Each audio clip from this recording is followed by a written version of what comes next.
two things. I think one, it is not the popping of the bond bubble. Number one is that why not? Well, first of all, we don't think the global loose monetary policy regime is over. We don't believe the Fed is going to raise rates in September, and very unlikely to raise rates in December as well.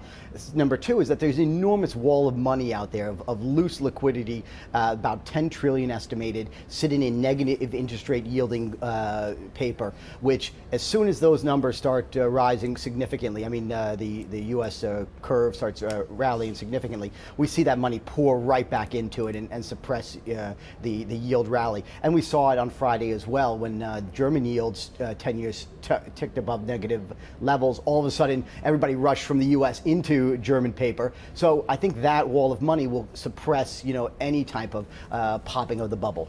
What's the fair level for the U.S. 10-year? I mean, we were at 3-month highs on the yield 1.75. We're now around 1.71. I mean, where do you think we're going to go? I mean, again, we have a relatively subdued or dovish view on the U.S. economy, so I think that needs to be expressed very clearly. So we do believe like 160, 165 is probably a safer bet, considering everything else that's going on, whether the BOJ moves lower, whether the ECB moves lower, whether the BOE moves lower. All of that's going to keep a lid on where the U.S. 10 years can go.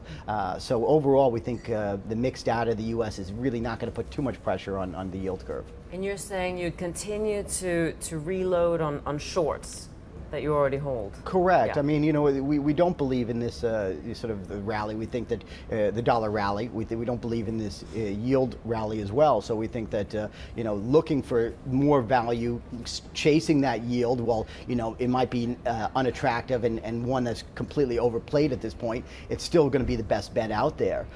So what are some of the shorts? Well, one of the shorts would probably be things like the dollar, the Swiss franc, moving into yen trades, moving into EM currencies, Russia, Mexico, high risk, but we think this blast that we've seen recently is not going to hold up. And when people start realizing that the Fed is not going to do anything, and we're in that sort of Goldilocks position where low interest rates, low growth are going to keep central banks conservative, we'll see vol come down significantly.